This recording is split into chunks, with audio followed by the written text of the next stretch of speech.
Ready Check Radio.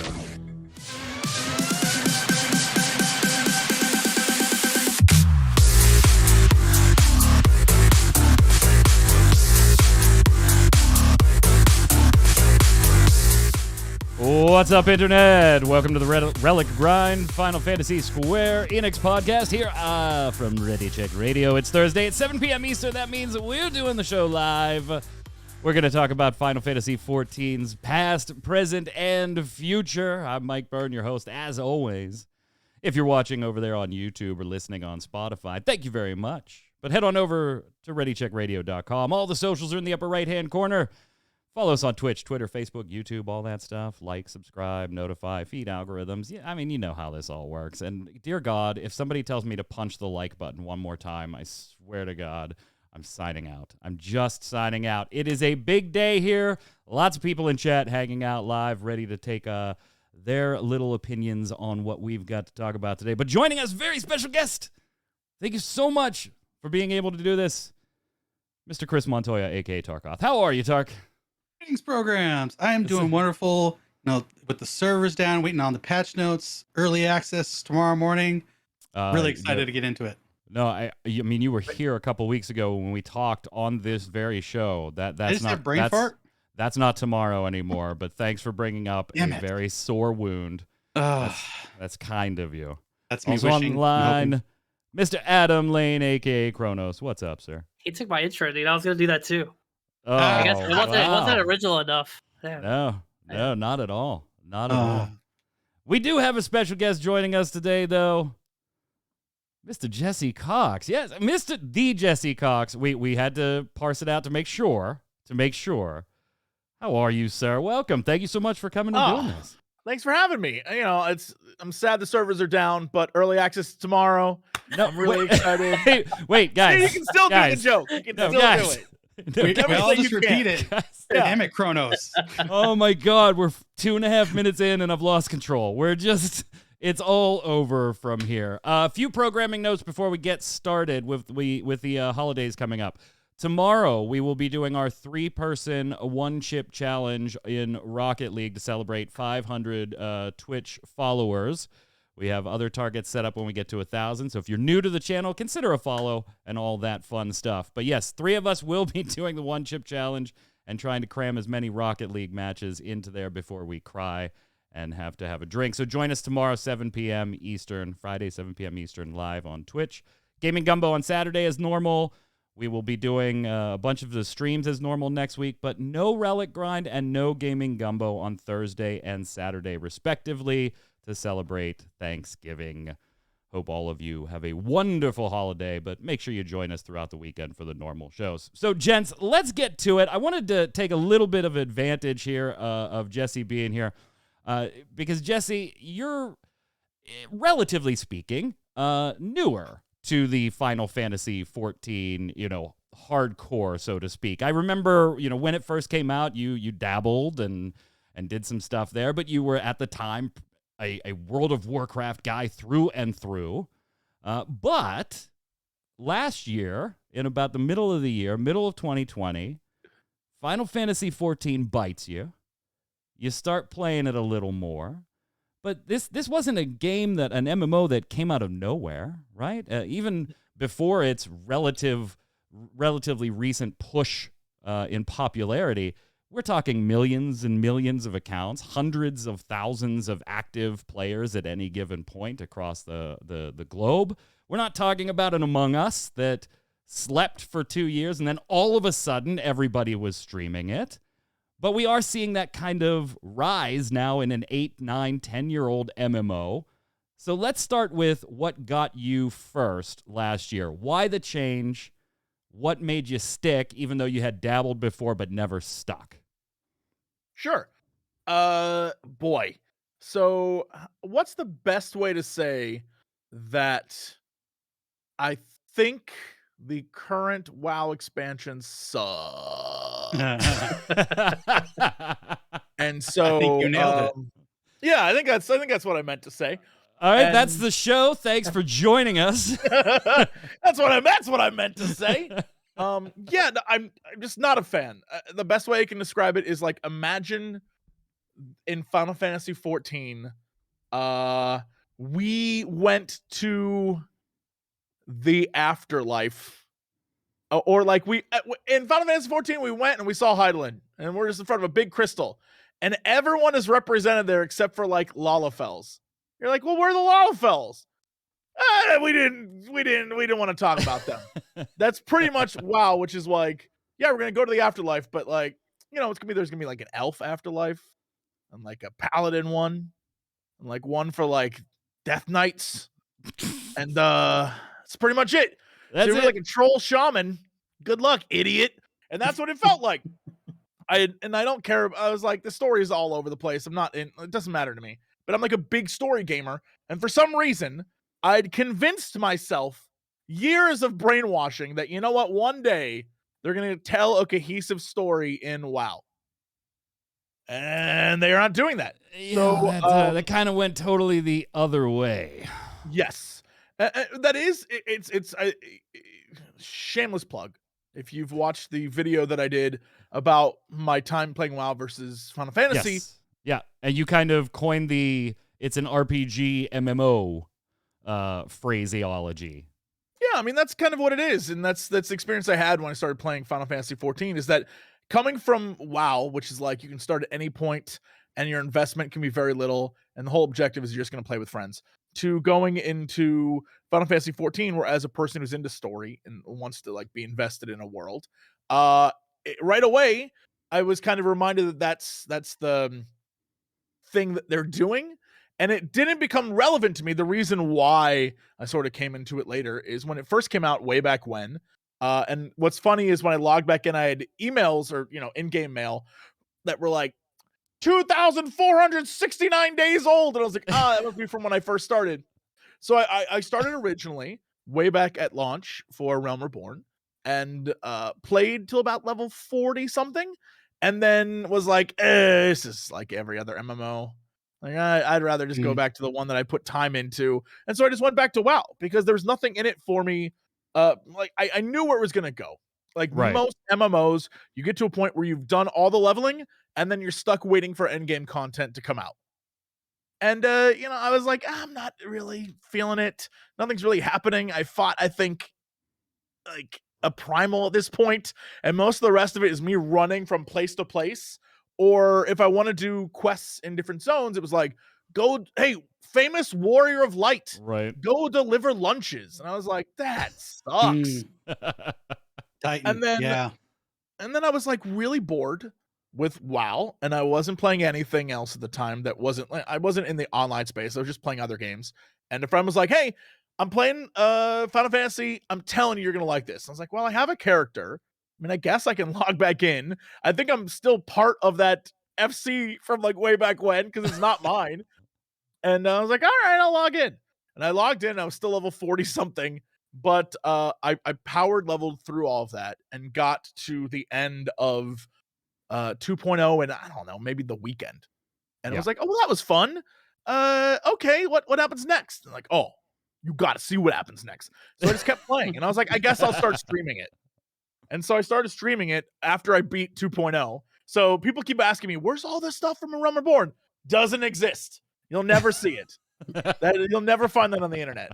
But I started streaming it, and the combination of me being able to play and read and interact with an audience, and the sort of way they were telling the story, I think even though the sort of 2.1 to 2.5 patch bits are kind of slow, because it's a lot of like, I'm talking and I'm also talking, and now there's like Orasight and stuff. A lot of setup going on there. Yeah, it's a lot of setup.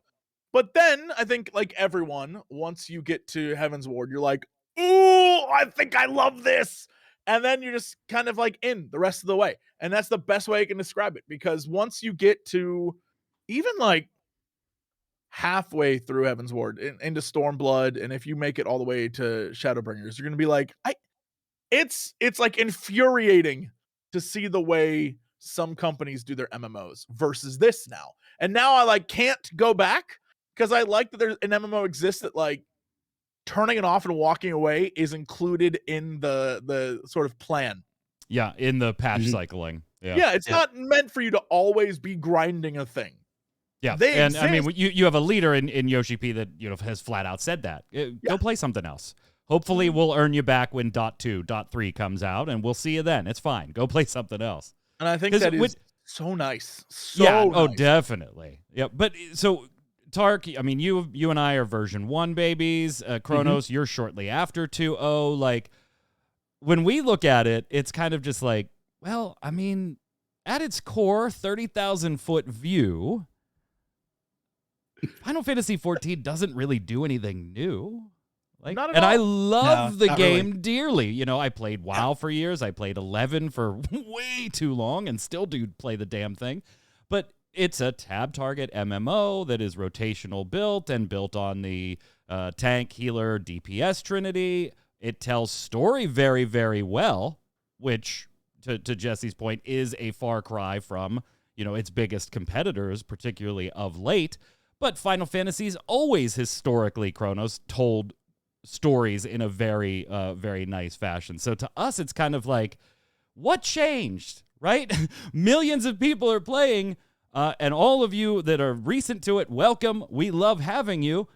But like to us, it's like, well, wait a minute. What flipped the switch here? There wasn't like some big, huge new feature. And yes, streamers like Bellular and Asmongold, they certainly, and even yourself, Jesse, that certainly brings a crowd to the game, but it's certainly not a crowd that Final Fantasy was like desperately needing or anything. It's just more to the big crowd.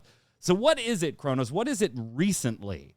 Last 12 months, last 20 months, from your perspective, being a player that's been here the entire time, what changed? Like, why all of a sudden do we now have X millions of additional players on top of millions that were already there for a game that wasn't hiding, wasn't, niche, wasn't any of those things? I think it's a few reasons. I think Jesse said one of the reasons at the beginning. I think a lot of people think WoW sucks. So I think, and maybe the answer does end up being that simple, gents, is that just WoW is in such a terrible place that somebody had to capitalize on it, and it just so happens to be Final Fantasy XIV. Maybe that is it at the end. I think there was like a kind of a slow burn a little bit, where I think there's a lot of people that played WoW for a long time, and they saw Final Fantasy XIV as like this weeb game. And I say that, I know like Asmongold, he has that opinion, or he had that opinion. And I think when they don't really realize what it is until they actually like play it themselves, other than like you just look up, because like outside looking in, it does look a little weird, right? You got like cat girls, right? Yeah. Bunny people, your bunny ladies. And that's no different from any other MMO. No, it's right? not. It's not. But I guess like when you look at it, like at least from like when I hear like other people talk about it, like wow, it's like you got like it's more cartoony, I guess, and then this is like more. I don't know. It's hard to explain, but I've been playing it for so long, I don't even like think about it. I mean, I play a Lalafell, so like judge me for what you will. I don't really care. But yeah, I don't know. I think there's a lot of reasons why, but I think it definitely helped when like a lot of the bigger names from WoW came over and gave the game kind of like a new light. Because I mean, we've been at we haven't had an actual content patch in what, like 6 months, 5 months. Yeah, this is the longest we've gone. Period. Yeah.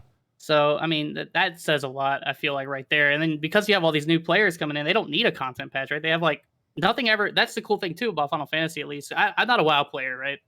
So I can't really like compare to stuff I really don't know. But from what I understand, they do get rid of stuff, and Final Fantasy XIV doesn't get rid of anything. Like if you come into the game now, like sure, I don't have as much to do because I've been playing the game for a decade. But when a new player comes in, it's almost overwhelming, right? Like you have almost too much to do. I'm sure Jesse has that a little bit now. Like, but he's going, he's doing ultimates and stuff. He's doing stuff. I'm almost done. I'm so close. So it's like 3 more Which one are you on? I did I did Ultima already. Nice. And then we goofed around in oh my god, in Bahamut a little bit. But I'm not like, here's the thing. I'm not a back in the WoW days, I was a big hardcore raider, and then I stopped, and it was the best thing I ever did. Feel really good about it. And so now the only reason why I did any of this was because I was like, yo, that axe would look really good with my glam. And it's canonically accurate. the true end game. Yeah. And so everyone in chat was like, dude, you gotta go fight one of the hardest fights in the game to get that axe. And I was like, so be it. And so then I just, pestered enough people that they were like, yeah, well. And so here we are. I actually have a question related to that. How do you feel about like the progression system in this game compared to like WoW? Because I hear a lot of people like WoW isn't very. It's not like as horizontal, right? It's like more, or it's not. I guess it's not as vertical. It's like has more. There's more options. Wow, what kind of progression? Top of systems. I guess I mean like in-game progression. Like you just did like the hardest fight in the game, or one of the hardest fights in the game for a glamour axe, right? Like it's not. You got no stat value from doing that. You just got the pleasure of like doing a hard fight. Mm-hmm. And like when you do like cutting edge in game in this game, it's more just like I feel like, at least for me, the pleasure comes from doing the fights as they come out because they're fun and engaging and like the challenge. But like I do hear a lot of like people say like, oh well, it's boring because all I get is a higher eye level and the materia is kind of like already like it's not really that interesting. But like I hear a lot of WoW players coming from the World of Warcraft or other MMO where the hardest fights have the biggest, best rewards that are going to further your stats. That mentality. Yeah. Right. The problem with WoW is that there are systems upon systems upon systems. So if you can imagine, if like everything in Final Fantasy XIV was in some way related to the collection of like tomestones. Like everything was related to it. Not just like, oh yeah, you did a bunch of stuff and now you can like collect a new weapon or you can get level 70 gear or whatever. Like if everything was like your abilities and your upgrading skills and things like that, if everything was connected to that, that it's that kind of vibe where you're constantly grinding points, right, and rep, and in this game today, in this game rep isn't like they even cap you at I think 9 or 10, and in WoW it's 25, and they increased that because they kept adding so many daily quests, but then they changed daily quests to world quests. And now you can just go around and there's 5 quests on every map every day and you can just boop, boop, boop, boop. But that's still a ton of stuff to do if you're trying to keep up with like your collection. And so it would be like, going in and every day you have this many things. It's like doing Rolos, but on steroids, where like you're doing your roulettes because you want to do them rather than if you don't do them, you are falling behind on your grind for whatever thing you're trying to get.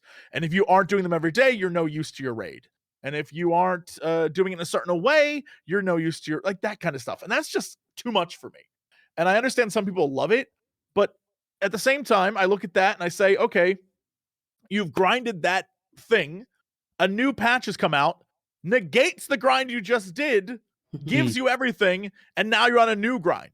Which is like insane to me that that's how it's done. And it's only gotten worse. And ever since they started doing stuff like that, I've just slowly been backing away because I don't have the time in a day to just constantly be like, all right, I got to put in my 8 hours of WoW. Like, get out of town. I think you touched on like why I personally like it. It's like, I feel like the content in Final Fantasy, you only do it because it's fun and you want to do it. You don't have to do what you don't want to do. Well, I mean, and hold on, because Tark, let's not sugarcoat it too much, right? And we're all Final Fantasy fanboys here, so don't think any of us are bashing the damn thing. You know, I sleep with my collector sets. So I can see that. Final Fantasy does have dailies. Final Fantasy does have reputation grinds. Final Fantasy does have tomestones, gather them, MMO. Weekly caps. Yeah, it has all of those things. And granted, there are fewer than World of Warcraft, particularly nowadays World of Warcraft, but they're fewer than, Wrath of Lich King and Mist of Pandaria World of Warcraft. We just haven't reached those levels. What about the way Final Fantasy does those things differently? Pros and cons kind of list now, whether it's directly WoW or just MMORPGs in general, I don't care. But Tark, what about Final Fantasy's approach makes those things any different, more palatable, easier, more fun, more engaging, when essentially, at the end of the day, it is a grind doing similar things day in and day out? Because you don't have to do them for your player power. And Jesse was touching on this.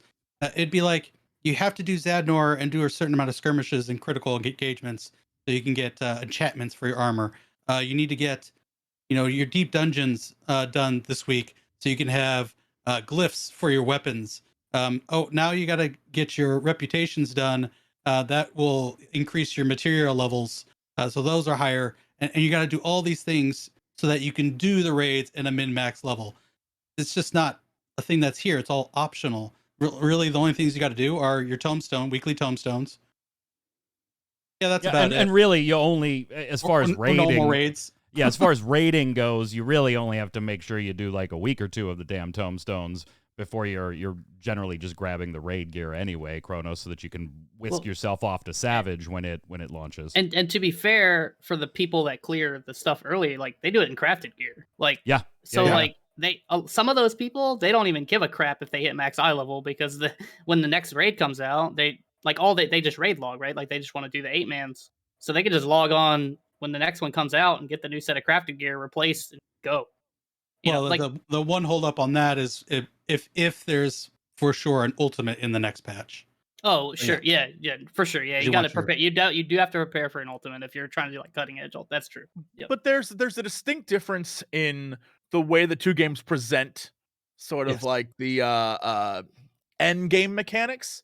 Like if you look at the life cycle of, say, like an expansion for WoW, it's level as fast as you can through zones that are designed to show you what to expect from maybe a raid or something that's coming up in the future. It isn't really that important, and the story's minimal. It's designed to be blown through by people who do not care about the story and aren't reading it anyway. Yeah, and then you get to the end, and the end is where it's like, okay, here are your dailies, and here's this grind, and here's this other thing, and you're making your way towards a raid, and then you're running the raid about 1 billion times so you can get all the gear so that you can do harder versions of the raid, and then when you do the harder versions of the raid, the next patch comes out, and there's another raid. And maybe a zone that has another grind mechanic to it.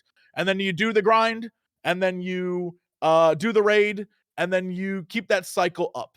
And the difference is that in Final Fantasy XIV, 90% of the grind stuff you're doing does not follow that sort of gated path. Because I think I mentioned this in the video, and I'll just restate it again because it is the biggest thing that annoys me with a lot of MMOs. And Final Fantasy does not do this to my delight. Every time it's like, okay, here's the story of our expansion. A bunch of guys are doing a thing, and you're going to be involved in it. And now you're like fighting your way to the thing, and wait for the next patch. All right, now some more stuff's happening. Wait till the next patch. And so all the story is now also gated behind grinds and continuing to play. And so your motivation to be involved in this world is like, well, if you want to get access to what's going to happen next, you have to have the gear to get there, right? You have to have the item level to experience that. And Final Fantasy is kind of like, yo, hey, all right, one story is done. Thanks for playing. We'll see you in a little bit with some more stuff. And it really isn't contingent on you having done that grind. Now, we did put a grind in there, and you can get a weapon that glows from it, but you don't need that weapon. And you don't need to have a glow. It's all right. Now you can do this other thing. We did put one in there that glows. Yeah, they're like, look, we understand MMO people. We get it. Right. Sometimes people like to grind things. But it's unnecessary for the vast majority of you. And we're still going to include like 3-4 hours of a story. And then maybe like a fun little 8-man or a dungeon. Have fun.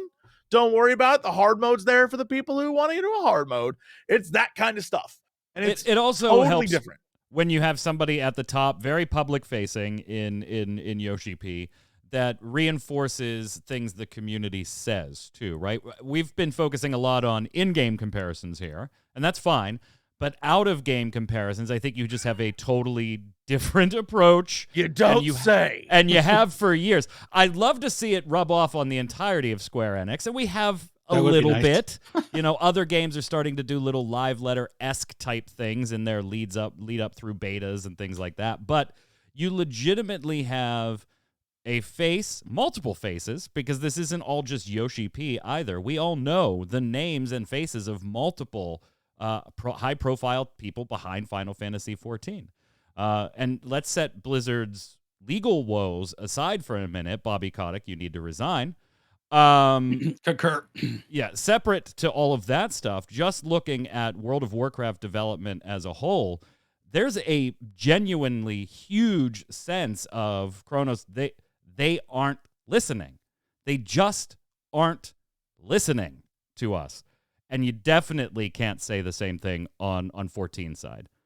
Yeah, I mean, there have been many things we have griped about over 8 years, and I can't think of one that maybe there were some that weren't addressed exactly the way I personally wanted them addressed, but I could at least understand why they went down this address path. There hasn't been like really big gripes that weren't actively worked on, reverted, changed in future patches in 14. I don't know. And you just don't see that in WoW. I don't know. Go ahead if you have something to say. Yeah, go for it. My demand's out there. Lalafells need to be able to ride on other people's shoulders. I said it directly to the man himself, and I demand this to happen. And if it doesn't happen, then right here, you have my word. I'm gonna make a stink. Oh, the stinkiest stink. Well, Be like, let me ask you this, actually. You've had the pleasure of talking to Yoshi P in real life. You did the interview at the media tour. you. No, that's fine. That's That's fine. fine. But you have also, in the past, talked to very high-profile developers in World of Warcraft's history, whether they're current or not anymore. You've had experience face-to-face with these. I don't think you can say they felt anywhere near the same, no matter how respectful the person across the table from you was. No, of course not. I think the biggest difference is failure, if that makes any sense. Yeah. Most companies, especially big companies, It's humbling. they are ultra successful, and they have, like, for example, Warcraft or whatever game, it does not matter. If you're a gaming company or any company, you never admit when you do wrong. That's just the way it is. Right? It's the reason why you can have companies that have terrible legal woes. And it's like, if you just apologize, but the minute they apologize, some, legal guy on their team's gonna be like, now we're open to lawsuits. Yep. And that's, it sucks. And so big companies like WoW, for example, when it comes to game developing, they have learned a valuable lesson. And I don't think it's valuable, but for them it is, that the more you share and the more open you are, the more, if you don't deliver, you let your fan base down. And, this goes back to years ago when at BlizzCon they would announce things and then it would never happen. And it would just upset fans. So they clearly have a policy of like, keep everything close to the vest. Do not talk about a lot of stuff happening and, be vague about stuff. And it sucks. Yeah. It sucks, but the vagary allows them to create things, and if they have to make changes, they can do it and then be like, well, that's what we meant to do. And from a game player side, that's awful. But from a company side, as a person who runs a company, I understand not wanting to say everything because it saves you a lot of hassle.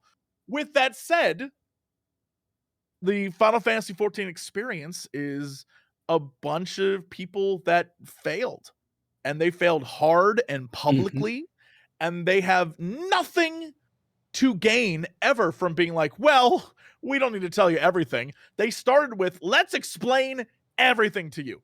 And it just became the way they do things. Yep. And because of that failure and because of the way they do stuff, it is vastly different, and the experience is different. And a conversation with Yoshi P is like a conversation with you, because there is no like, well, I am a golden god who produced, all these amazing things and haven't failed. Like, dude was like, we were struggling, y'all. Yeah. It was rough. The part of it that I find the most surprising, though, Tark, is I think when you have a failure as big as version 1 was, it is very easy to decide, if they're going to decide to reboot it, which they did, to then be pretty humble about A Realm Reborn and its launch. The part that does surprise me a little bit is that we're now 8+ years removed from that. In those 8 years, millions of accounts, hundreds and hundreds of thousands of active players at any given time. They are still worried as a team that the next expansion, whatever expansion it is, that they put out, whether it be Shadowbringers or Endwalker, it just bleeds forward and forward and forward. that they are going to screw it up. They still, to this day, have that mentality of all it's going to take is we're going to screw up one expansion in a big way, and it's all going to be gone. Despite 8+ years of tremendous, not just, hey, you're doing well, but tremendous success. Well, yeah, that was instilled from them from 1.0.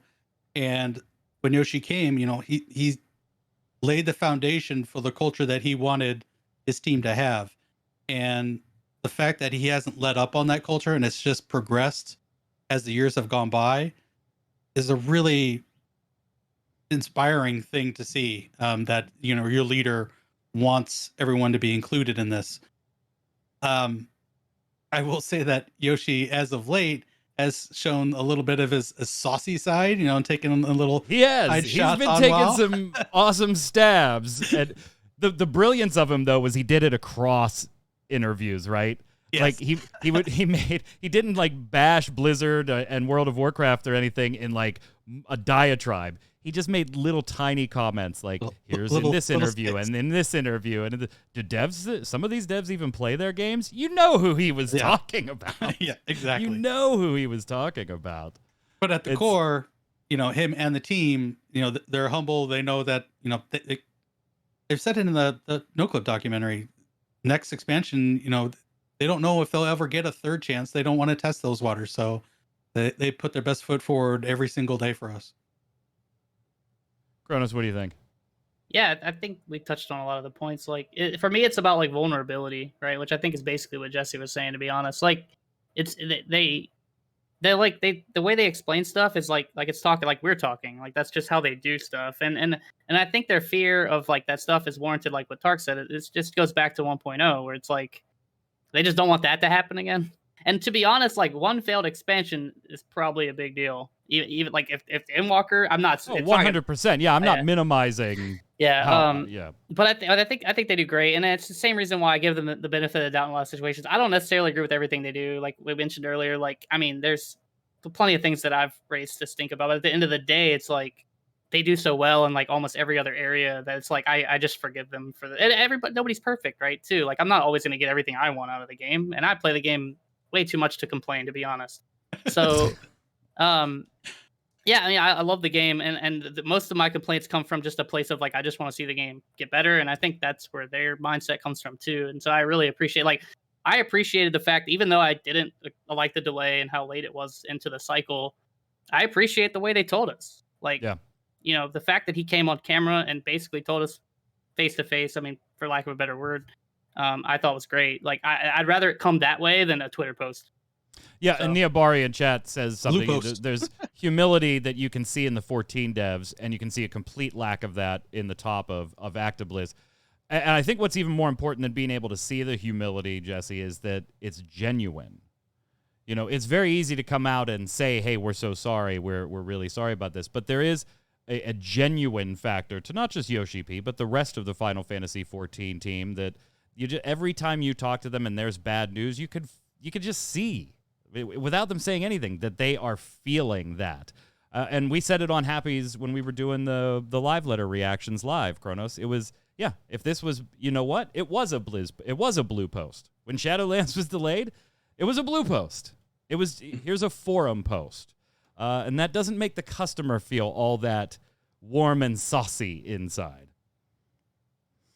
Yeah, it's one of those things where the saddest thing about WoW at the moment is that it has no face. For years, Chris Metzen was the face of like Blizzard. He wasn't the top dog, but he was the face. He was the one who would show up and he would talk to the people and he would hype up crowds and he'd do the thing. For the Horde, and we're off. Let's go. Yeah, and then they even did a whole like Geek Is thing, which was terrible, but he stood up there and did it because that's what the man needed to do. And so he was a face. And then he left and they had no face. And they hired different people on to do different things, but no one was the face of the company. And so eventually there was no, well, what's Metzen going to say? It was, well, here's a blue post about this thing. And this is, and Yoshi P serves that he's out front. He's the face. People know, like, oh, what this dude says goes. We're gonna trust him on this, and he's earned that trust by, you know, being public facing and delivering on a lot of things people want. Obviously, there are some downsides to how much time and energy he puts into being that public face, because I'm telling you, there's no way in hell Blizzard would be caught in a like 35-minute conversation about why teleportation fees are so high. Like, that's never gonna happen. Or like fighting with people in chat about how the last live letter, there was like, it was 1 a.m. and dudes talking about like how a change to some sort of system, people are freaking out. I'm like, ignore them. I was like, ignore them. It's like 3 dudes.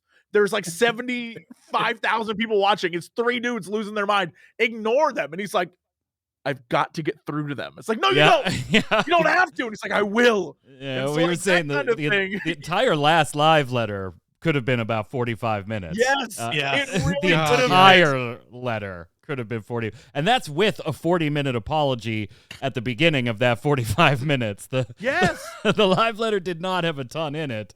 There's a lot of stuff retread. Yeah. A lot of retreading. We do have a little bit of 14 news. I guess we should get to that, and then we'll talk a little bit about the future now that we've kind of hit the past and the present.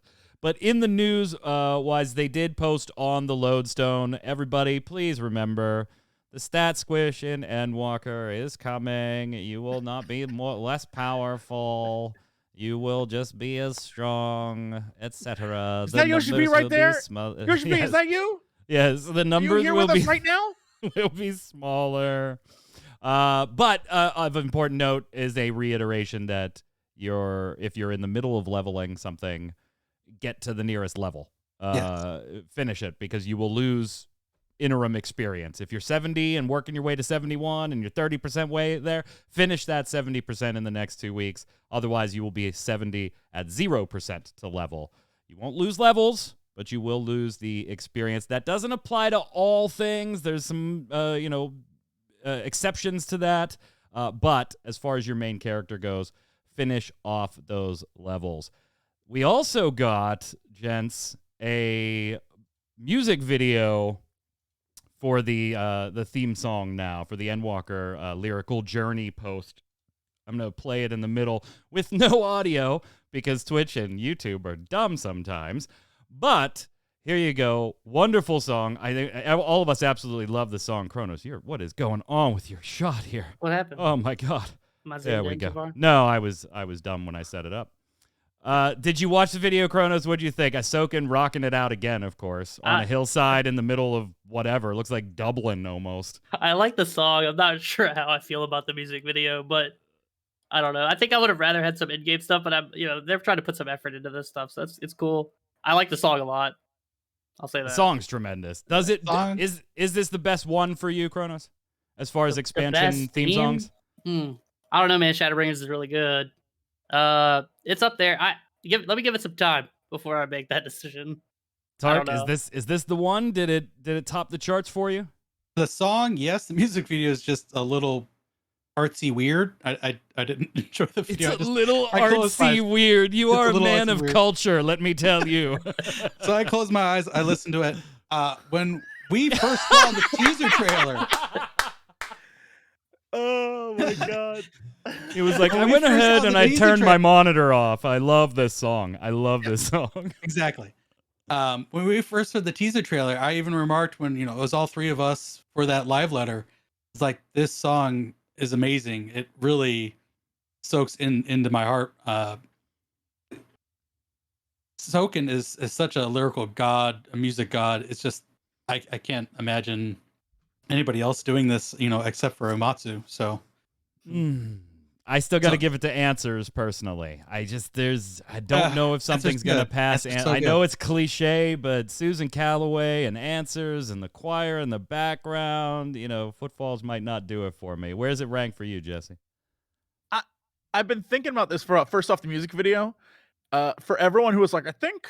Was it so artsy that you shut it off? Well, no. I just feel like the music video seems like the music video for an anime. So when people talk about 14 being anime, I'm like, you know what? You're not wrong. They do be doing that sometimes. But it's fine. The thing about this is, I'm gonna have to say this. I can't say it's my favorite theme, only because the more I listen to it, like it's 2 parts, but I feel like there's a middle that if you go back and listen to every song in all of Final Fantasy-dom, there's like, build up, middle bit, end bit. And this is like build up, end bit. Yeah, it does kind of just like abruptly end. And what happens is it makes you notice the stuff from the trailer that was removed that clearly wasn't part of the song to begin with, but it makes you notice all the little moments from other songs. And with that said, so far the banger from this expansion, I think the 2 songs included in the launch trailer, way better. I love those. The like song that definitely seems like early 2000s rock, followed up by just like a dope final battle boss sound song. I'm like, it's gonna be great. That's gonna be now great. you can get both of these, by the way. So you can get this musical video version and then the actual trailer version. So if you're looking to pick it up, the vinyl is going on sale as well. We have the Game Awards nominees. We're not going to go through all of them here on this show. That'll be Saturday here, 7 p.m. on Gaming Gumbo, when we'll make our predictions absolutely, positively sure to go wrong on those. But we do have Final Fantasy XIV nominated in 2 categories, gents. We've got Best Ongoing, awarded to a game for outstanding development of ongoing content that evolves the player experience over time. So basically, Best Live Service. Apex Legends, Final Fantasy XIV, Fortnite, Genshin Impact, and Call of Duty Warzone. Kind of I think it's Call of Duty's year. I think this is it. Kind of really gonna do it. Kind of bringing up the rear here. So what do you think, Kronos? I gotta assume Final Fantasy XIV has the biggest shot of walking away with this one, just looking at it. But it is still always hard to count Fortnite and the massive popularity, even if you personally hate the game of that. Genshin Impact is much bigger than you probably imagine that it is. MiHoYo is making money hand over fist with Genshin Impact. Warzone, and Apex Legends is a $1.6 billion beast since it started. So these aren't slouches, but I still kind of feel, even without my fandom in here, that 14 probably has a better shot out of the gate than anybody else right now. If I was betting money, I'd probably say Fortnite. Honestly, would you? I do think though the fact that we've had the surge probably gives us some kind of credibility to take it. I don't think it's like a 0%, but I don't know, man. Fortnite's just a different beast to me. I don't play the game myself, but I see it everywhere. So it's not an easy lineup, Jesse, to be sure. Like there's no real slouches in here. No, it's a tough one. I think they're deservedly nominated. I have no idea how voting actually works. You can go vote now. Clicky, clicky. That's it. Yeah, but also they have like super voters, right? Yep. Like, so I have no idea how it actually works. But if we were doing it just based off fan bases, man, Genshin fan base is rabid. I don't know. They're massive. But I will say, if 14 wins, it would be like in 2016, I had been on the internet for, I don't know, a decade at the least, and I won best up and coming YouTuber. Congrats, Jesse! You did it. It would be like that. It would be like 14. They've been around, but like, look at these kids. They're still doing it. That's what it feels like. So I would actually love them to win because I think it'd be well deserved. Because I don't know that they've just been winning ongoing, awards like that. So I think it'd be great. Tark? I would love it if they won. I honestly think that the lack of content for the last 7 months might actually hurt it in actually winning. But I would be thrilled if they finally took home that award. Sure. The other one they're nominated for is something we've talked about already on this show, Best Community Support. recognizing a game for outstanding community support, transparency, and responsiveness, inclusive of social media activity and game updates/patches. Once again, we see some familiar faces in Fortnite and Apex Legends here, but now we get No Man's Sky and Destiny 2. And as soon as I saw this category, I was like, okay, I don't see how 14 loses this one. I don't either. Destiny If they 2... lose, it'd be Travis. Destiny 2 has done nothing but screw their fan base, including me, over for the last year or so, including the mess of a transmog system, then into the locking dungeons behind upgraded versions of the digital package, to vaulting content. Apex Legends, I just generally don't see a lot of community interaction there besides, okay, they communicate their patches. They should probably do that. When was the last time somebody was happy with Fortnite community service? Like, even people who love Fortnite hate their community service. And No Man's Sky, that one I could see as being a little bit of a sleeper. Because that went from like nothing to a very, very good game only because of communication and working with the fan base. So maybe some challenging there, a little bit of a dark horse. Can you reread the totality of the category again? Recognizing a game for outstanding community support, transparency, and responsiveness, inclusive of social media activity and game updates and patches. That's the key. While if they didn't include that last chunk, I'd be like 14 wins this. But that last chunk is, they're going to be like, how many tweets did they put out that have like new hero? I don't know. This could be an Apex thing as well. Just because the amount of stuff they put out about new heroes and the new this and the new, that last chunk is really decisive in what this category's winner will actually be. Because for as much as 14 is like, we're going to have an 18-hour live letter, they aren't constantly putting out things every day on their Twitter account, for example, which I think might be detrimental to them. I don't know. Kronos, you kind of just nodding along there on that one. I agree with Jesse. It's like the other thing is like I'm not a part of any of those communities other than 14 really, so it's hard for me to like really judge. But like I said, I see a bunch of Fortnite stuff on social media, so if like that's a big key factor. Like yeah, like I don't know, but like I don't play Fortnite, but I know Naruto and them just came out like 2 days ago or whatever. So like I mean, there's got to be something said about that. I don't know. We do have other Square Enix titles in the mix in other categories, including Marvel's Guardians of the Galaxy and Nier Replicant, both up for Best Score and Music. And then we have Life is Strange 2 True Colors up for Best Narrative, including some performances from that game in the Best Performance Voice Acting category. So there is a little more Square Enix love across the board. Jesse, it looks like you want to jump in there.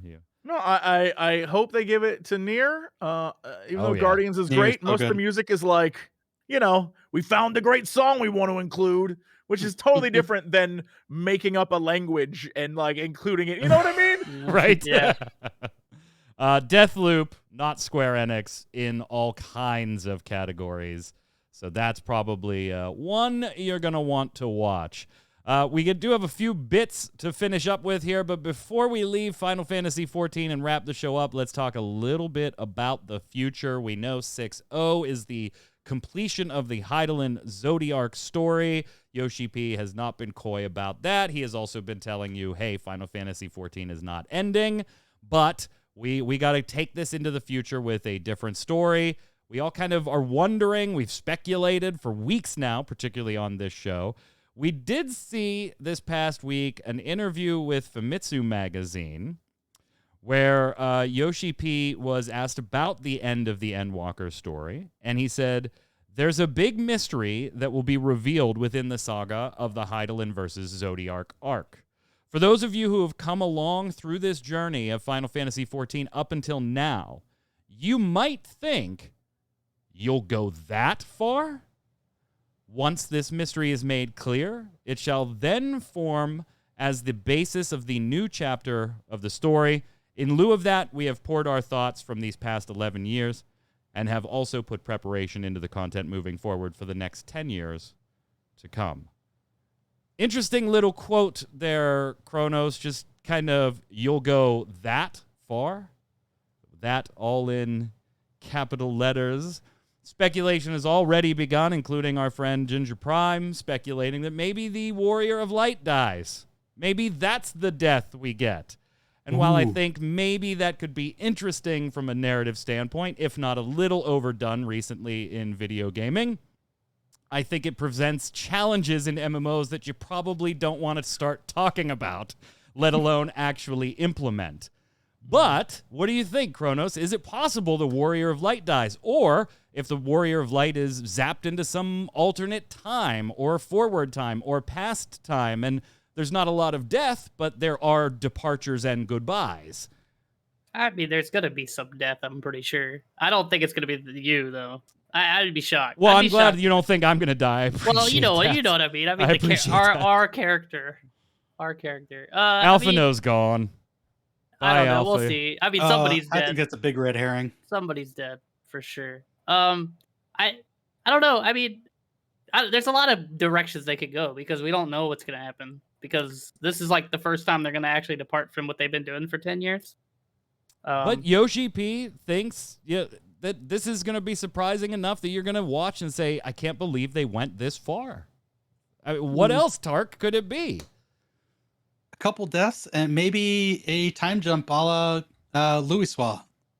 You know, we get pushed forward, you know, maybe a year, and everyone's kind of broken up after everything gets resolved. I don't know, but I'm excited. He's also So mentioned, good. Jesse, debts remain unpaid. People have been skipping out on debts, and those debts are going to come due. I don't know if that's in reference to the end of 6.0 or beyond. I mean, no matter what our fantasies are, we still have to deal with the fact that, like, it's an MMO. They got to run a business, right? Yeah, and so we can say, oh, they would fast forward a year, but then, like, what happens to the rest of the content? Is all the content changed? If I go back to, you know, Kugane, what's happened? And so that's the same problem that I think WoW has, which is like time jump into alternate realities here in the future. But if you want to do the story, or you like skip a patch, you're like, oh, I'm time traveling back to a time when this character looked totally different. You know, like that. It's a mess. So I don't know. But at the same time, I also really just want something dope to happen, like Estinian pile drives a moon. I don't care if he dies doing it. I think it'd be amazing. But also that wouldn't happen because he's one of your companions that can run around with you now in the trust system. So it's like, whatever, I guess he's fine. But and you also, know what? They have, Yoshi P has specifically said something about that. Like, they got to be careful what they do narratively because it would be weird running with the trust system and seeing those characters. And they're like, oh, hey, by the way, you totally died, man. Like, what are you doing here? That's what I'm saying. Like, you're all totally the flags dead. are pointing to Estinian being like, I'm going out like a G, let's do this. But he can't. He simply can't. So he's safe because he's included in trust stuff. But yeah, I mean, like the things that I want to happen versus what will happen, you know, I have no clue. I want so many. I want to go see the New World. I want to like take me to Mirror City. Let's go to another reality. I don't care. There's so many things that can happen. But again, it's an MMO, and I don't know how difficult it is to make any of that happen in like a way that matters. Yeah. You know what I mean? Like, I would love crazy stuff to happen, but crazy things require a lot of work. And so I don't know if we're going to get it. Pray But Return, we'll great name, by the way, on Twitch, says nobody think the rejoining actually happens. I would like to think that could, but I don't think anything we have seen yet, Kronos, in 8 years actually indicates that could possibly be the way this ends. I don't even think that's Fandaniel and Xenos' goal, honestly. No. So I've heard like maybe this is the thing too. Like some people think Xenos is gonna be like some pseudo good guy, like he's gonna do a face turn. So maybe that's it. How dare you? I want my dance. How dare you? All I know is I didn't know I wanted it until now, but now I want to see a Stydian power drive a moon. So like That's what I'm saying. That man jumping, he's like, I'll see you on the moon, and then jumps to the moon. I want all of it. You guys take the airship. I'll meet you there. Yeah, he's like, I'll meet you there. I'll be like, Dragon yeah, friend, we'll just go. All right, amazing. a few loose ends here from Square. Hey, Tark, your Final Fantasy mobile battle royale First Soldier is now live. Have you played it? Nope. Why you gotta say it's You mine? were the I tried you were it. the I only tried one that it. even remotely liked it. And they gave you a middling review. Come on. Yeah, have not tried it. I'm not gonna play this. I heard it was hard to play. I've heard they've had to do a lot of fixing day one. Yeah, I heard it's hard to play because it's a fucking battle royale on your phone. Well, no. Apparently, like if you want to try to play it on your PC through like BlueStacks, it was like breaking if you didn't have like very specific graphics Oh, nice. cards. Yeah. Oh, that's awesome. awesome. So I think That's they fixed that now. Don't quote me on that, but I think they fixed that issue. But it took them like most of the first day or so. We did get the update to Outriders though, so that update's live with some new endgame expeditions and everything, and then they teased the expansion that'll be coming out next year. Kronos, you actually tweeted saying, hey, I'm gonna have to boot this up. Yeah, I logged in tomorrow, the day before. So what happened? I mean, so it's a lot of quality of life stuff as well as just like a few new, like nothing really crazy story. It's just And like a a few new- transmog system that doesn't cost anything. Yeah, and Imagine that. Amazing. It's also awesome because you don't have to keep the pieces either. Like it's a lot, which is one thing I know exists in WoW that I'd love to see in Final Fantasy XIV. I know we've talked about that before. Let me throw my it's crap all away and keep it. characters. Yeah, It's for your and it's account wide. Yeah, that was another thing too, which is also pretty sick. I played for a while. The quality of life stuff's nice. The biggest thing I think is your expeditions aren't timed anymore unless you want them to be. So you don't have to worry about like playing like when you got to the end game before, people would just spam the same expeditions because they were the fastest and the easiest to get within the time allotted. Now you can kind of just do what you want and you get the rewards no matter what, as long as you finish. So which is kind of cool. And I think legendaries are a lot easier to get. At least that's what it seems like. But the new expansion is pretty hype. I'm excited for that. I'm definitely gonna buy it. Yeah, we're not going to see it until next year. Jesse, did you play Outriders much when it launched? I did. I actually think it was like super fun. I loved what they created. It just, was one of those things where it eventually just ran out of content. Yeah. And so I'm curious to check out the new stuff, and hopefully it's good. Hopefully it is wild having a looter shooter that isn't a freaking live service for once in a while. It's a little weird. Yeah, craziness. It only worked for Borderlands to the point of let's make 70 of them. So let's see if we can do it. And we did get a little bit more, not a lot, but I'm going to show some screenshots here from Final Fantasy Origins Strangers of Paradise. Minimal chaos this time. Yes. Not a lot of chaos. It's an underwhelming amount of chaos, actually. But they Garland. made up for it by an abundance of pirates. Yeah. So we do get screenshots of some different locations, including and some characters, including the King of Cornelia. This is Provoca that I'm showing right here. Looks pretty awesome. I'll take that. Then we get a little bit of some pirate ships. Where Captain Bike's in there as well. I didn't pull him for the show. His screenshot just looked weird to me. What is this game? So this is a reimagining of the original. Okay, a reimagining of the original NES Final Fantasy story. Right. The very first one. Yes. In a Demon Souls / Dark Souls type gameplay shell. Okay. All right. I just want to confirm that that's what they were doing. Yeah, that's what they're doing. Okay. All right.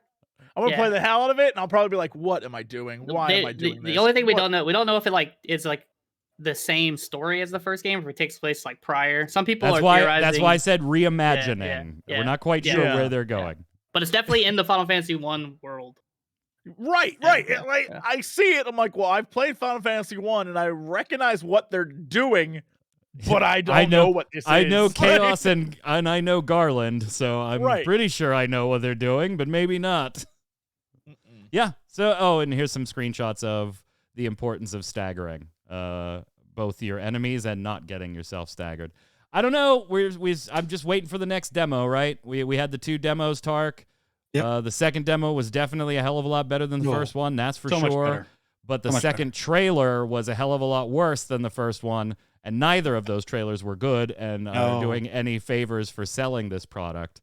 Yeah. So we'll see how it. Maybe they should just stick with demos. Their updated builds. Just have us a little bit more of that and set aside the trailers. Yeah.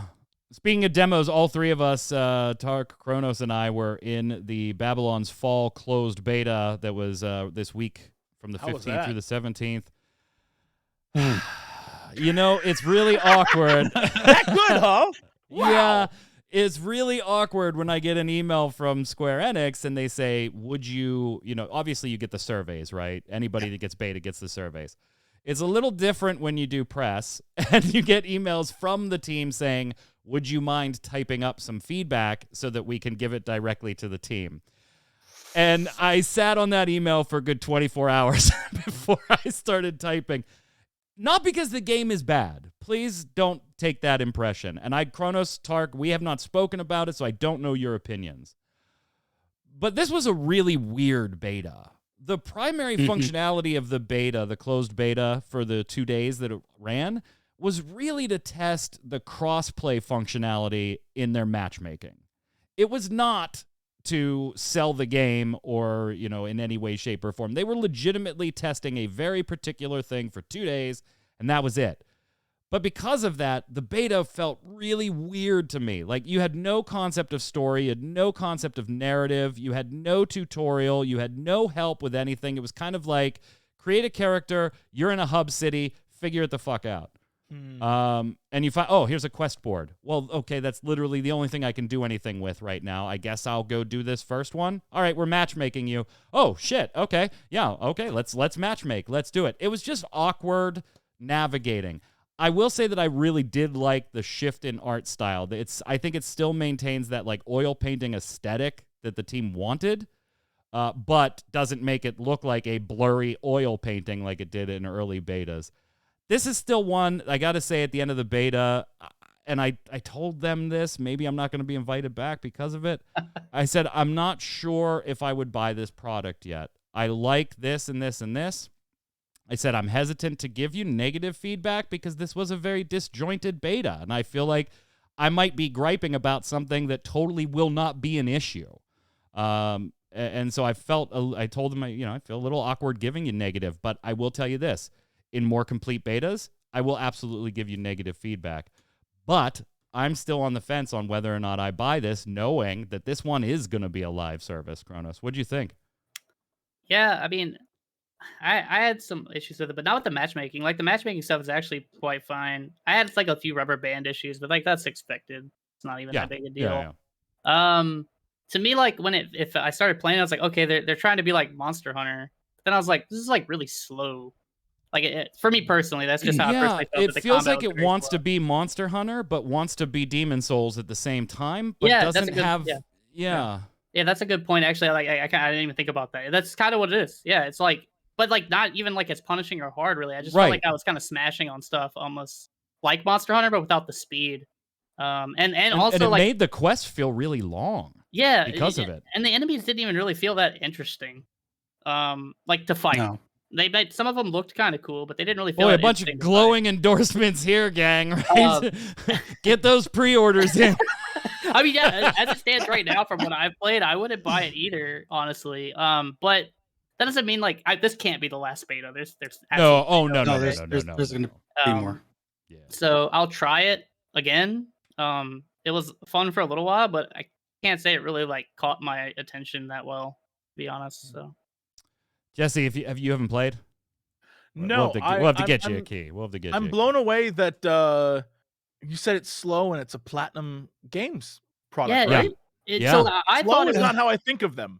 Yeah, I thought it was gonna be like, okay, it's like near, but like Monster Hunter and like like where you like get more gear and you get weapons and you equip, because you can equip like 4 weapons at once. So it's very like kind of near where you're swapping through weapons and doing things, but it's so slow. It's not. It doesn't feel like near at all. Where it's like it feels very satisfying and like kind of fast. It's just and there's no like you have like stabs and bows that I guess are kind of similar to like your little cannon and like near, but it's like takes forever to charge. Doesn't really feel that satisfying, to be honest. I don't know. Maybe I'm being harsh or something, but I just I wasn't feeling it. So Tark, where do you fall? You get the final word on it. I'm definitely on the fence myself. Like, if I had to rate it out of 10, maybe like a 6. I understand the testing purposes. That was for matchmaking. The fact that they normalized everything from gear to enemies. Even your power levels really meant nothing. So you could just do the first chapter over and over and over again and get quote unquote better loot. Yeah. And I said this in my survey, I don't know if this game wants to be Nier Automata, with the weapon swapping and when you really get going, you can really pour out a bunch of damage, but it was slow like Monster Hunter. So it was stuck in this middle ground. I didn't know what it wanted to be. Yeah, it's just really weird. It's like Square might go 0 for 2 on back-to-back games as a live service here with Avengers and now Babylon's Fall. We'll see. And then I also brought up to them that if you're going Monster Hunter, I get the whole lack of animation canceling. I seem to be having issues with that. But if you're aiming for this faster combat, you need to allow action canceling, animation canceling to evade and stuff like that. I didn't really like the graphics. I thought it was still a little muddled, especially in that rainy stage. Like everything just felt smeared and fuzzy. I liked the environmental aspects in that stage where you had to dodge rocks coming out and the wind pushing you down the tunnels and stuff.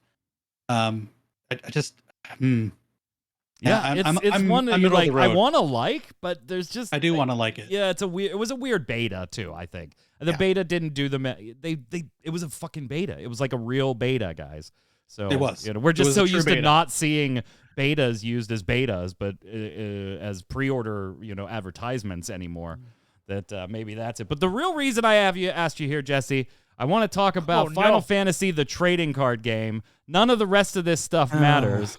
Final Fantasy, the trading card game, Crystal Dominion, that set comes out next week. On Monday on our stream, we will be doing our set review. You're a TCG guy in your past, Jesse, aren't you?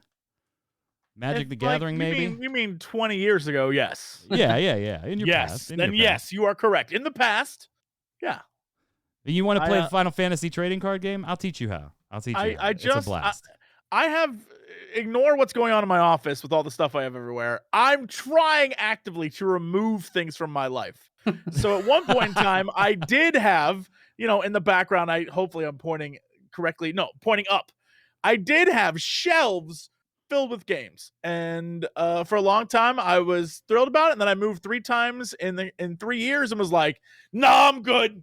I don't need none of this I don't need these anymore. And so, and now I'm just like getting rid of things. So I have less stuff.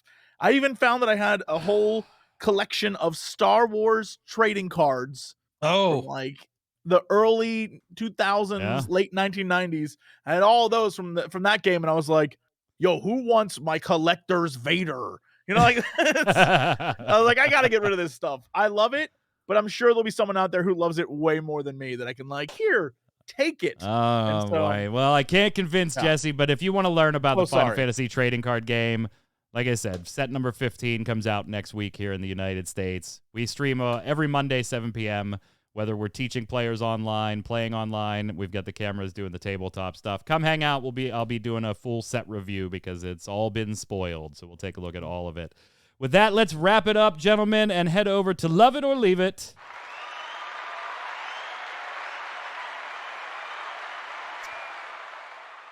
All right, Love It or Leave It is the way we end every episode here of the Relic Grind, is where I give you something Square Enix related. Could be a game, could be a feature in a game, could be a press release, could be something tangentially. You know what? It doesn't even matter. It's my show. I'm going to give you something, and you tell me if you like it, want more of it, or if we're just going to leave it and throw it away. We talked a little bit about the Game Awards specifically, but I want to take this a little more generally, not target anything directly at the Game Awards themselves, but video games awards shows in general. Are you a fan? Are you not a fan? Love it or leave it? We'll start with you, Tark. Love it. I think we need to build more legitimacy. Movies have the Oscars, but video games do 10 times the amount of business. We need to get that more in the mainstream. Maybe awards is the way to go, but I don't know if what we have right now lends to that. It's not at the level of Oscars. So I love it. I love the idea of it, and would like to see that process grow. Fair enough. Jesse, what do you got? You know what?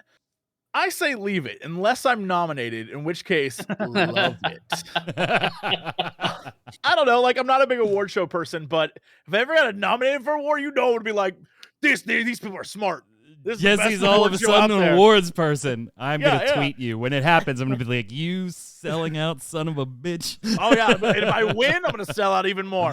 I don't know. I think the problem with the award show is it's a lot of watching people just like, thank you to da, da, da, da, you know, it's a lot of that, and it does. You're absolutely right. Add legitimacy and all that stuff, but a lot of the games award shows are sort of buoyed by the fact that it's really not an award show. It's awards handed out between trailers that we really want to see. Yep. And so we're just like, oh, I'm here for the trailers.